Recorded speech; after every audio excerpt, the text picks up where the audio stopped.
The child's name was Dara Osimensa, and she was 7 years old when the Galactic Council's orbital platform fired its corrective pulse into the Kepler station hub and killed her along with 11 other humans who happened to be standing in the wrong corridor at the wrong moment. The Council's official statement, transmitted in the 43 recognized galactic languages and distributed across 14 star systems, described the incident as an administrative recalibration, a containment measure. Kepler station had been in dispute, human-occupied, technically within a transit corridor that the Vorath Directorate had held mineral claims on for 200 years before humanity had managed to leave its own moon. The pulse was proportionate. The pulse was procedurally sound. The Council noted, with the diplomatic equivalent of a shoulder shrug, that human expansion had always carried inherent risks. Dara had been on the station because her mother ran atmospheric recycling. Her father worked salvage on the outer rings. She had a stuffed thing, not quite a bear, not quite anything, just a thing she'd had since before she could walk that they found afterward in the wreckage, singed along one ear but otherwise intact. The salvage teams cataloged it with everything else, tagged it, boxed it. The boxes went into storage on the Council's evidence manifest, under a reference number that meant nothing in any human language. They did not send it back. That was the detail that broke something. Not the pulse, not even the 12 dead. It was the box, sitting in a Council evidence locker on a station that orbited nothing important, tagged and archived, and never returned. That made the men and women in the deep offices of Earth's Unified Defense Directorate go very, very quiet for a very long time. Admiral Mara Voss heard about it the way she heard about most things, in a one-line communique from her aide, delivered without comment during a refueling stop over Ganymede. She read it twice, folded the message, put it in her left breast pocket where she kept things she hadn't finished with yet. She was 53 years old. She had fought in the Cassini corridor engagement, which was not what they taught in academies. It was not clean, not decisive, not the elegant tactical exercise that the after-action reports described.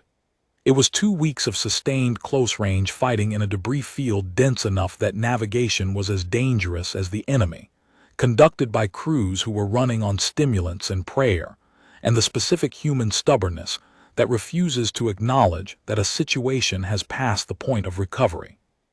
She had come out of the Cassini corridor with 17 of the 22 ships she went in with, which everyone told her was exceptional, and which she privately considered to be the most expensive lesson in misplaced confidence she had ever received.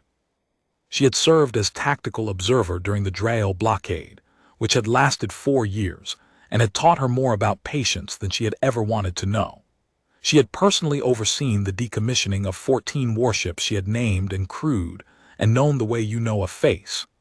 The way you know the particular sound a specific engine makes when it's running well, and the way that sound changes when something is wrong, and what it means when you don't hear the sound at all anymore.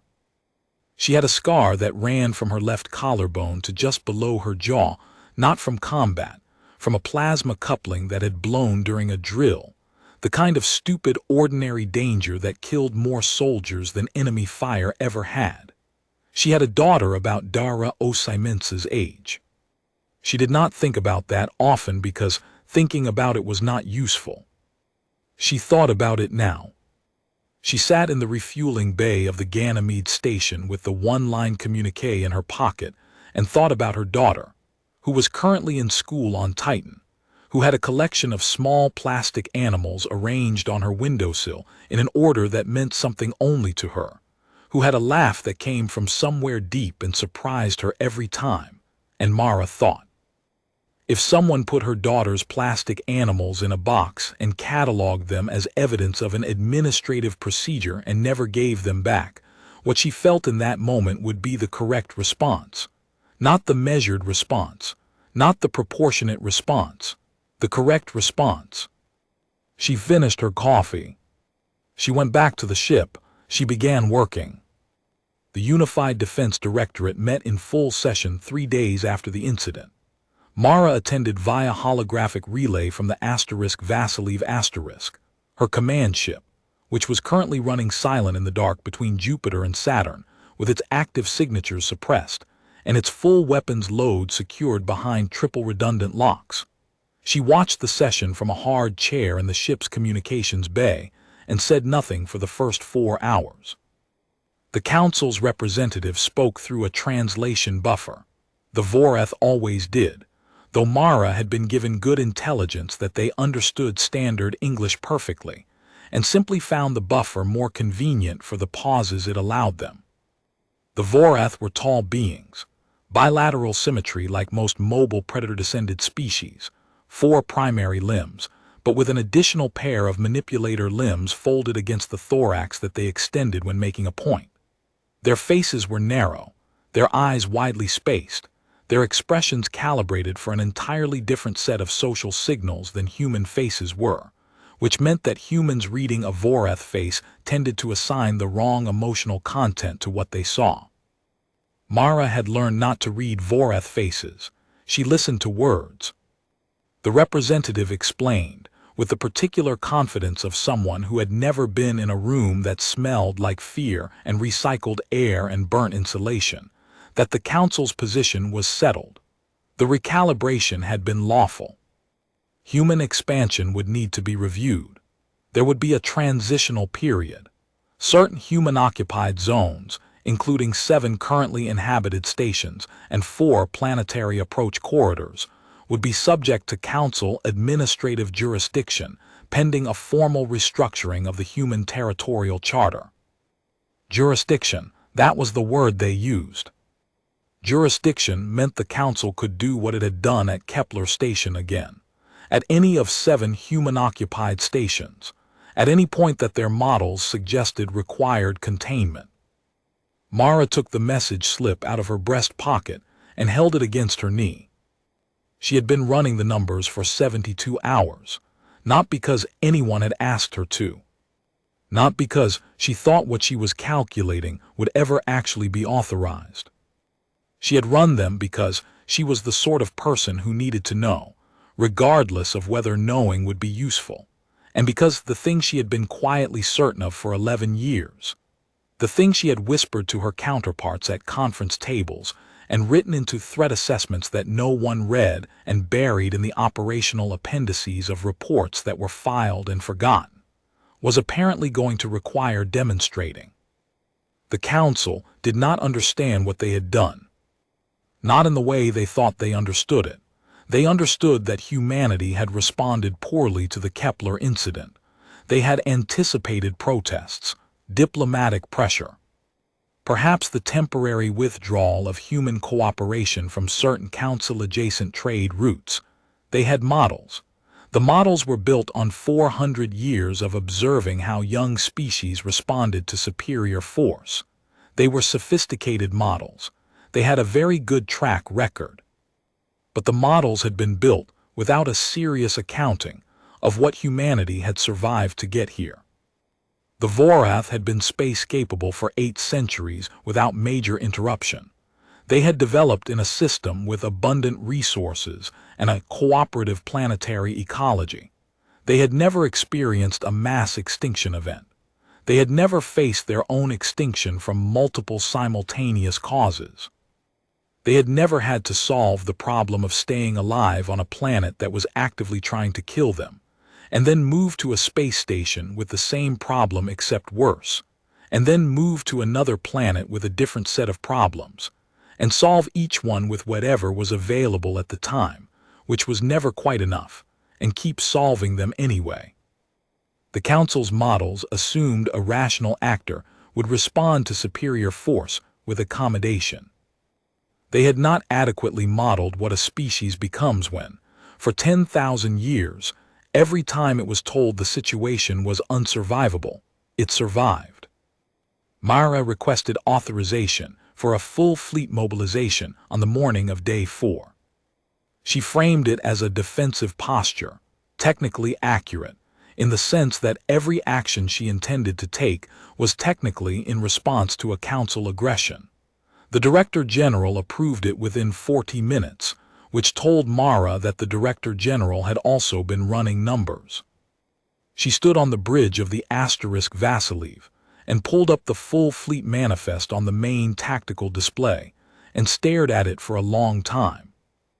It was not a beautiful fleet. That was the first thing anyone said every time they saw it assembled. Not beautiful. The Vorath warships were beautiful. Sleek, coherent, designed as unified weapon systems by a civilization that had been building warships for 8 centuries without interruption, with access to materials and fabrication technology that humanity was still learning to replicate. The Council's combined armada moved with the confidence of a thing that had never needed to worry about parts availability or budget cycles or the particular human tendency to keep a ship running with materials that had no business holding pressure. The human unified fleet looked like what it was, assembled from 3 centuries of stubborn improvisation by a species that had never had enough resources and had refused to stop anyway. The Vasilev itself had been laid down in the old Martian shipyards using a hull design that was 40 years out of date, because the updated design required rare earth composites that had been embargoed during the Drael dispute, and the Martian engineers had simply adapted. They had replaced the composite plating with a layered ablative system that was heavier, slower to repair, and significantly harder to kill. Not by design exactly, but because the people building it had grown up on a planet where the environment tried to murder you with some regularity and had absorbed certain philosophical lessons about redundancy, about what happens when you lose the ability to make the good version of a thing. You make a worse version, and you make it thicker, and you make it again. The Vasilev had been hit by Drael kinetic rounds that would have gutted a Vorath cruiser and had limped home at reduced power to be patched and sent out again. 3 times. Mara loved that ship the way you love something you've bled with. She studied the fleet manifest the way she studied everything that mattered, methodically, completely, letting the shape of it settle into her understanding like sediment settling to the bottom of still water. 217 warships. 49 escort-class vessels with their recently retrofitted ablative coatings. A modification that had raised eyebrows throughout the fleet command, because it was, on its surface, an inexplicable choice that made the ships look worse and slower on every conventional metric. 31 specialized assault platforms, including 9 of the old Hadrian class siege runners that everyone had told her to decommission 5 years ago, and that she had refused to decommission, because she had a feeling. And she had learned to trust her feelings the way you learn to trust a compass that has never once lied to you, even when you didn't like where it was pointing. The siege runners were ugly. There was no other word for them. They were loud by sensor standards. They blazed across every passive detection array like bonfires at a funeral, and they had been built with a structural philosophy that prioritized weapon mounting capacity over almost everything else. So they looked, from the outside, like someone had bolted an armory onto a barely functional propulsion system and called it a day. The Vorath had laughed at the Hadrian class the first time they'd seen the specs, through diplomatic back channels. Mara had the intelligence report somewhere. She had never thrown it away. She had also, 3 years ago, quietly arranged for every Hadrian runner's armor rating to be tested against the specific weapons profile of the Council's standard fleet defensive array. The test results lived in a file that she had encrypted and stored in 2 separate locations on 2 separate ships. The results were interesting. She had found them specifically very interesting. A Council tactical analysis, seeing the Hadrian class on an approach vector, would calculate kill time. The calculation would be based on the runner's known armor specifications, the Council's weapons output, and standard material failure models. The calculation would produce a number, a reasonable, defensible number, that represented how long it would take to destroy the approach. The number would be wrong, not dramatically wrong, Wrong by about 45 seconds. 45 seconds, when a ship was carrying a specific payload on a specific approach, was the difference between delivering that payload and not. She had not told anyone else about this. She had sat on it for 3 years, waiting for the situation in which it mattered. She was not, by temperament, a pessimist. She had simply been paying attention. She walked the *Vasiliev *S corridors that night, long after she had sent her senior staff to rest, long after the ship had settled into its quiet deep space rhythms. And she played the battle in her head the way she always did before anything real. This was her particular habit, her private ritual. She would take a tactical problem and sit with it in silence and run it forward through every branch she could imagine, following each one until it terminated, then back up and run the next branch, and the next, until she had exhausted the tree and what remained was the path. She had been doing this since she was a cadet. Her instructors had thought she was slow. She was not slow. She was complete, which looked like slowness from the outside and felt, from the inside, like standing in a room full of doors and watching all of them simultaneously until you understood which ones would never open, and which ones were already open, and you simply hadn't walked through yet. She walked and she thought. The Council fleet was larger than hers. This was the first fact. The Council fleet was coordinated through a unified command architecture, every ship feeding real-time tactical data to a centralized processing node aboard the flagship, the Vorath Ascendancy *, which made decisions and issued corrections in approximately 0.3 seconds. This was considered by everyone in the galactic community to be an overwhelming tactical advantage. Mara had read every analysis of it she could find, some commissioned, some acquired through intelligence channels that her superior officers preferred not to ask about. She agreed that it was an advantage. She also knew that it was a vulnerability. Not because centralized systems were inherently fragile, they weren't. The *Ascendancy *S node was hardened, redundant, armored behind the kind of defensive layering that made a direct assault on it essentially a theoretical exercise rather than a practical military option. You couldn't kill it. You weren't supposed to try. What you could do, what she had been thinking about for 3 days, walking this corridor, eating meals she didn't taste, sleeping 4 hours at a stretch, and waking up with the problem already running again, was interrupt it. Briefly. Not kill it. Interrupt it. The difference between a dead brain and a concussed brain was significant if you knew what you were going to do in the window between the hit and the recovery. She thought about the Hadrian * runners, blazing on sensors. She thought about the escort wing, quiet and dressed as debris. She thought about the salvaged drive core from the decommissioned Meridian * class fast attack ship, currently sitting in the Vasiliev *S forward cargo bay, stripped of everything that wasn't the drive itself, loaded with a payload, aimed at a target that didn't exist yet because the target wouldn't decide where it was going until it was already moving. Except she knew where it was going. She had been watching the Vorath Ascendancy *S historical deployment data for 3 years. In every engagement on record, in every tactical exercise, in every documented historical deployment going back 400 years, the Ascendancy performed its evasive protocols identically. Not because its crew was unimaginative. Because the protocol was optimal.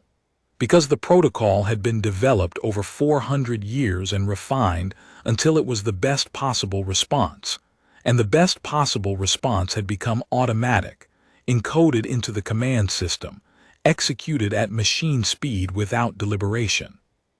The Ascendancy moved laterally. It always moved laterally. Mara had set the weapon solution 3 days ago. She walked the corridor and she thought about mismatched resources. A man with an empty shotgun and a woman with a dying ray gun, and a robot that rebuilt itself from its own damage, and a velociraptor that knew nothing but hunger. all circling the same tiny, impossible, precious thing in the middle of a desert with no water and no help and no good options. She thought about what you do when every individual piece of your arsenal is wrong, is broken, is not enough on its own, and what happens when you stop trying to fix each piece and start thinking about what they are when they're working together. The empty shotgun and the dying ray gun and the right-sized battery, in the hands of two people who were willing to be honest about what they had and what they needed, could make something that worked. She stopped walking. She stood in the empty corridor and let the thought finish. Then she went back to the bridge. The council received the formal declaration of intent on the morning of Cycle Day 7. It arrived via standard diplomatic channel in all 43 recognized languages, which was itself a message. The council communicated in 43 languages because it had built a system that absorbed other species' linguistic structures on contact and translated between them automatically, smoothly, as a demonstration of reach and comprehension. Humanity had learned those 43 languages one by one, speaker by speaker, the hard, stupid, painstaking way, because they didn't have the technology to do it otherwise. They had learned anyway. The text was brief. It stated that the United Earth Fleet considered the Kepler station incident and act of war under the human definition of that term. It stated that Earth was requesting the immediate return of all personal effects removed from the incident site, the prosecution of the individuals responsible for the targeting authorization, and a formal revision of the Human Territorial Charter under terms of human authorship rather than council imposition. It stated that Earth would accept a response within 48 hours. It did not state what would happen if no acceptable response arrived. It didn't need to. The council's inner chamber was a vast curved space designed to convey, through sheer architectural scale, the weight of galactic authority. The ceiling was 200 meters overhead. The walls were polished stone from 12 different worlds. The table at its center was an artifact, assembled from materials that predated several of the species currently seated around it, and it was the deliberate embodiment of a civilization so old and so certain of its permanence that it built its furniture out of the past. Mara had never been in the chamber. She had studied the schematics with the attention she gave to anything that might one day be a battlefield. Ambassador General Hesse Meralt sat in the human seat at the council table and watched the Voreth representative read the declaration for the third time. He extended both manipulator limbs, not a threat display, in Voreth body language, but the equivalent of a raised eyebrow, a performance of theatrical skepticism. Hesse had studied Voreth body language for 20 years. She knew what she was looking at. "This is a display behavior," he said through the translation buffer. "We have seen this pattern. Young species, the Keithrani, did this 60 years ago. The Pelin did this before them. In each case, the display was followed by negotiation." "You're correct that it's a display," Hesse said. "You may want to look at what's being displayed before deciding it doesn't matter. Your fleet is outnumbered." "Yes. Your technology is," the pause had a texture to it, "eclectic. That's one word. We have run projections. In an open engagement, your fleet sustains total functional losses within approximately 40 minutes. Ours sustains less than 12% casualties. Your projections assume we fight the way your models predict." The manipulator limbs shifted. "All species fight according to predictable patterns. You are young. Young species have not yet developed the variance in tactical approach that older civilizations possess." Hesse folded her hands on the table. She had a quality that the best diplomats shared. She listened to what the other party was saying with apparent complete attention and absorbed it, and then she responded to what they had actually meant rather than what they had said. What the Voreth representative had actually meant was, "We are not afraid. We haven't been doing this long enough to have predictable patterns," she said. "That's the part your models keep missing. We're not old enough to have settled into anything. Every solution we have, we made it up under pressure. We're still making things up." She paused, she let that sit. "Admiral Voss will demonstrate," she said. The fleet came out of its transit formation, 3 light towers from Council space. And the first thing the Council's detection arrays registered was the Hadrian class siege runners. They were impossible to miss. They blazed across every sensor band like lit flares in a dark room.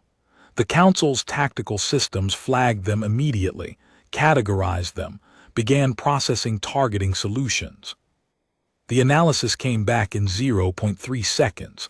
9 assault platforms, heavily armed, minimal shielding by Galactic standards, approaching on a direct intercept course for the outer defense perimeter. Structural profile consistent with known human military hardware. Projected threat level, moderate. Projected kill time, variable by platform, average 93 seconds of sustained fire. The Council flag officers looked at the data, and the Voreth Vice Admiral nodded to his opposite numbers with the calm of beings who had done this before. The humans were charging. It was, as predicted, a display. Young species did this, committed to aggressive forward momentum, because their strategic culture had not yet developed the sophistication to understand that aggression without leverage was merely noise. You answered it calmly. You met it with overwhelming force. You demonstrated the calculation error, and then you resumed negotiation from a position of greater authority. The Council began deploying their own fleet in response formation, precisely as their doctrine dictated. Behind the Hadrian runners, slightly eclipsed by the massive sensor signatures of the siege platforms, the rest of the human fleet deployed into a configuration that was not in any of the Council's tactical databases. The escort wing did not look like ships. The ablative coding, developed for meteorological probes, for things that needed to pass through atmosphere without registering, had given 49 human escort vessels the sensor profile of debris, of scatter, of the ordinary background noise of a region of space that humanity had been operating in for 2 generations and had, characteristically, somewhat cluttered. The Council had noted this tendency in multiple formal communiques. Humans generated a disproportionate volume of navigational hazard material. They were messy. They left things behind. It was not one of humanity's traits that the galactic community had found impressive. Mara had always found that funny. The Council was fully committed to its intercept formation when the Hadrian runners hit the outer defense perimeter. The heavy warships moved to engage. The flagship Voreth Ascendancy moved back, as its doctrine required, as it had always moved back, because the flagship was the brain, and the brain protected itself. It settled into the center of the formation, surrounded by 3 layers of escorts, exactly as every intelligence assessment said it would. It was looking at the fire. It was not looking at the debris. The Council opened fire on the Hadrian runners, and the fire was extraordinary, coherent, precisely calibrated, each weapon perfectly integrated into the unified firing solution that the Ascendancy S node was managing in real time. The first volley hit Runner 7 and removed its entire forward section. Runner 7 kept moving.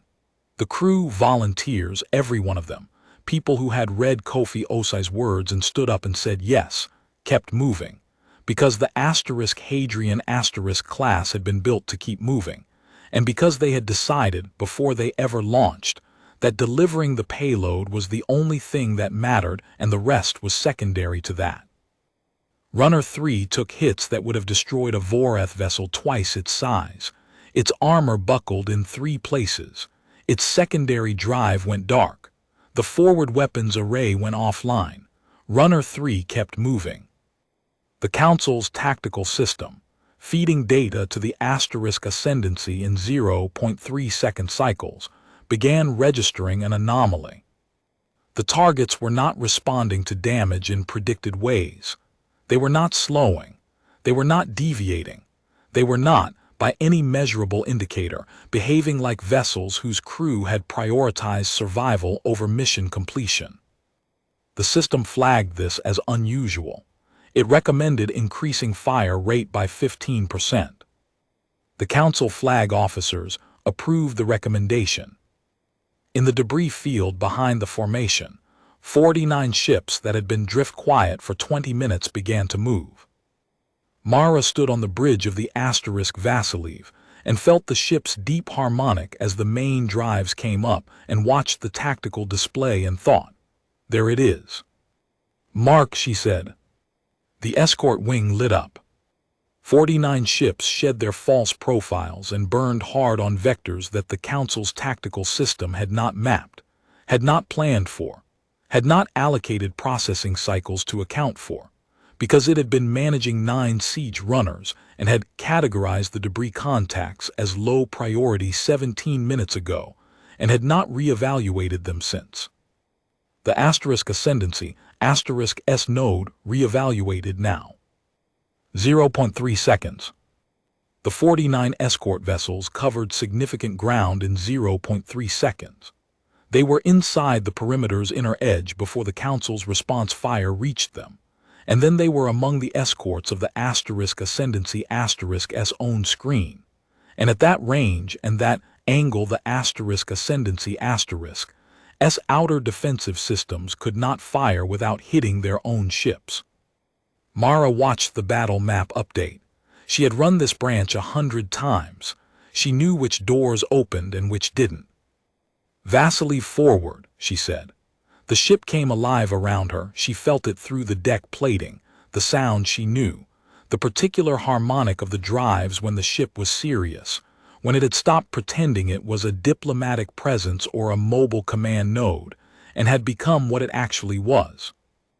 The Voreth Ascendancy began its lateral evasive move, exactly as 4 centuries of doctrine required, exactly as Mara had predicted, exactly where she had aimed.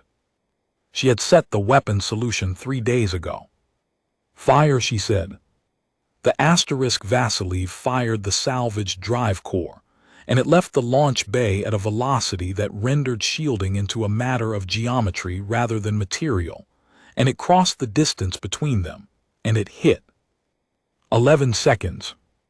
That was how long the Ascendancy S centralized command node was dark. Not destroyed. The redundant systems came back. The backup systems came online. The system rebuilt itself with the efficiency of a thing that had never before had to rebuild itself, and was very good at it. 11 seconds of interruption. For the 49 escorts already inside the perimeter, it was enough. When the node came back online, and the Ascendancy S tactical picture reassembled itself, what it showed was not the situation that had existed 11 seconds ago. 2 of the Ascendancy S own escort screen had been disabled. The inner perimeter had been compromised in 3 places. The siege runners, somehow, unbelievably, still functional, still moving, the arithmetic of their survival defying every model, had broken through the outer defensive line and were inside the engagement envelope of the Council's heavy ships. The Voreth Vice Admiral looked at his tactical display for 3 seconds. He was an experienced officer. He had been in engagements before. He was not someone who panicked, and he did not panic now. He opened a channel to the human fleet. "We will discuss terms," he said. The translation buffer sounded, for the first time in Mara's experience of it, uncertain.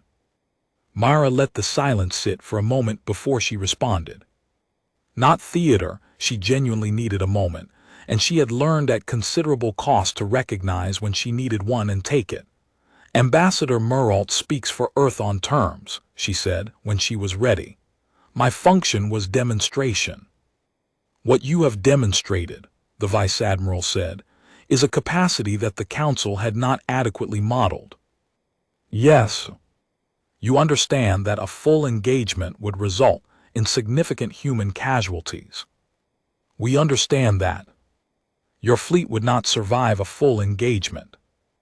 Parts of it would, Mara said. That's generally been our experience. Another long silence. The translation buffer had nothing to add.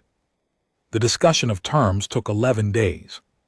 Hesse Meralt conducted it with the patience of someone who had not slept properly in a week, and was not going to let that matter.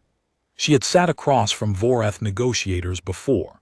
She had sat across from a lot of things that were certain they were in the stronger position, and had learned, in some cases slowly, that they had miscalculated what strength meant when the person across the table had decided they were going to be there until it was done.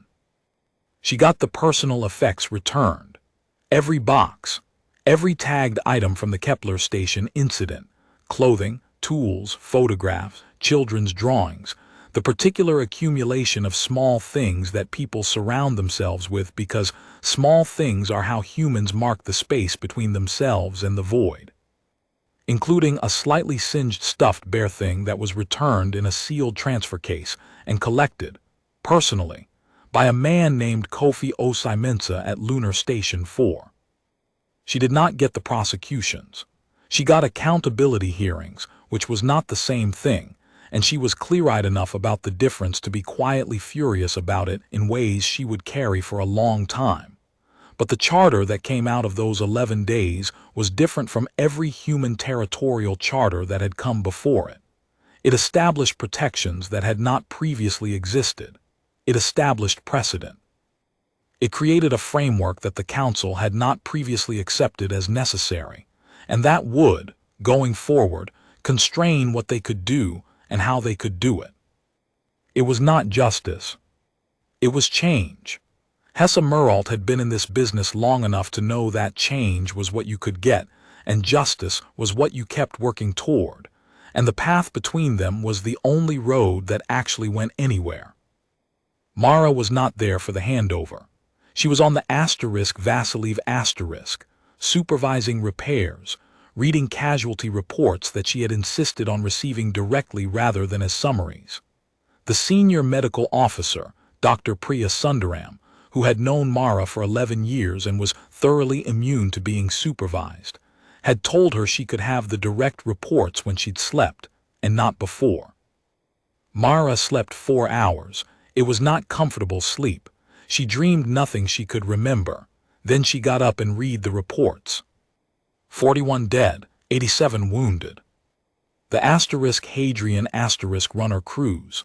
Runner 7 had ejected 2 minutes before impact and been recovered. Runner 3 had not ejected, had delivered their payload, and had been recovered 40 minutes later, intact, furious, conducting what their crew chief described in the recovery report as a formal complaint about extraction timing that I am choosing to interpret as evidence of satisfactory morale. She read all 41 names. She had been doing this since her first command. She had done it after the Cassini corridor. She had read 47 names that time in the first hour after they came home, before the adrenaline wore off and before anyone came to debrief her, and she had done it after every engagement since. She did not do it as ceremony. She did not do it to punish herself. She did it because the names deserved to be read by someone who understood what they had been attached to, and that was her job, and she was going to do her job. 41 people had gotten onto warships and gone somewhere terrible, because a 7-year-old girl's stuffed animal was sitting in a box in an evidence locker. She did not feel good about this. She did not feel triumphant. She felt what she almost always felt in the aftermath of necessary things, a grievous clarity, the sense of having looked at the cost completely, without flinching, and of understanding that you would make the same decision again, and of knowing that the weight of that was something you were going to carry for the rest of your life, and of having decided a long time ago that carrying it was part of the job. She folded the report and put it in her breast pocket, next to the one-line communique that she hadn't taken out since the battle. She went back to the bridge and looked out at the dark. The Council had called humanity a young species. They were right. Humanity had been in space for 3 centuries, which was young by galactic standards, young enough to be dismissed, young enough that older civilizations built their models of human behavior around the assumption that youth meant limitation, that a species 300 years out of its home system would have 300 years of tactical development, 300 years of strategic culture, 300 years of ingenuity to draw on. The models were wrong about what you were drawing on. You weren't drawing on 300 years. You were drawing on 10,000 years of a species that had been dying and surviving and dying and surviving on a planet that tried to kill it 6 different ways at once and had never, not once, in 10,000 years of this, successfully killed it. You were drawing on the accumulated stubbornness of every generation that had looked at the arithmetic of its situation. Not enough food, not enough water, not enough shelter, too much disease, too much cold, too much heat, too much of everything that killed and not enough of anything that helped and had survived anyway. Not through genius always, not through elegance, through the specific failure to accept that the situation was unsurvivable. Through building the aqueducts and inventing the agriculture and making the worse version of the armor thicker, and the siege runner with the empty shotgun, and the escort wing dressed as debris, and the weapons solution aimed at where the target was going to be rather than where it was. The Council had built a model of a young species. They had not built a model of an old species that had just learned to fly. Mara stood at the viewport and looked at the fleet she had assembled, ugly, mismatched, scarred, functional, and she thought about the 4 scavengers in the desert, circling the water, each one with a weapon that was wrong in a different way, each one watching the others and running the gambits and imagining the branches of the fight, and what had happened at the end when the last plan standing turned out to be the one that involved 2 broken things working together to make one thing that worked. She had the fleet she had. She had always had the fleet she had. She had learned to stop wanting a different fleet and start thinking about what this one could do that no one else would expect, because no one else would build a fleet like this. There were advantages to being underestimated. There were advantages to being messy, to leaving debris, to having the kind of hardware that made elegant observers cringe.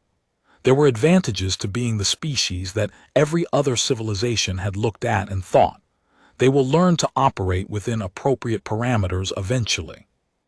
They had not learned that. They were not going to learn that. They were going to keep building the ugly ships and the ugly weapon solutions and the coding that made warships look like junk, and they were going to keep paying attention to where things moved when they were scared and how long the gap was between the hit and the recovery. And they were going to keep sitting in corridors at night running every branch of the fight until the path was clear. Because there was a little girl's stuffed animal in a box somewhere, and it was coming home, and that was what this was for, and Mara was going to do this job for as long as that was true, which was, as best she could calculate, for as long as there were boxes. Kofi Osai-Mensah took the transfer case with his daughter's things to the place he lived, which was a small habitat on the outer ring of Lunar Station 4 with a view of nothing in particular, just the gray-white curve of the moon and the dark beyond it, and the distant hard points of stars. He brought the case inside. He set it on his workbench. He stood in front of it for a long time with his hands at his sides. Then he opened it. He had not known exactly what he expected. He had expected it to be hard. He was right about that.